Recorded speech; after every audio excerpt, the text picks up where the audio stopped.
উখিয়ার সকল নির্বাচনী কর্মসূচি তৎপরতা আমরা বন্ধ রাখার সিদ্ধান্ত নিয়েছি।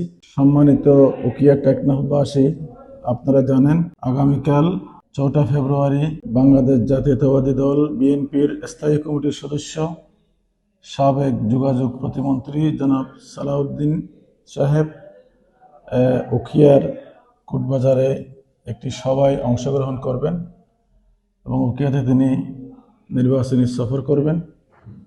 তার সম্মানে উখিয়া টেকনাফ আসনে আমাদের যে নির্বাচনী প্রচারণা কর্মসূচি, তার মধ্যে উখিয়ার সকল নির্বাচনী কর্মসূচি তৎপরতা আমরা বন্ধ রাখার সিদ্ধান্ত নিয়েছি। আমরা রাজনীতিতে প্রতিহিংসা নয়, আমরা সম্প্রীতি চাই।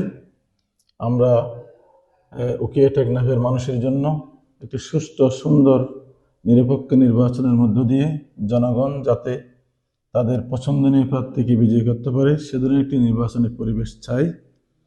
সেই পরিবেশ যেন আমরা বজায় রাখতে পারি, সেজন্যই আমরা জনাব সালাউদ্দিন সাহেবের সফরকে কেন্দ্র করে উখিয়া উপজেলায় আমাদের 2টা থেকে, অর্থাৎ ওনার প্রোগ্রাম শুরু হওয়ার আগে থেকে বিকেল 2টা থেকে রাত 8টা পর্যন্ত আমাদের সকল নির্বাচনী প্রচারণা কর্মসূচি আমরা স্থগিত রাখার সিদ্ধান্ত নিয়েছি।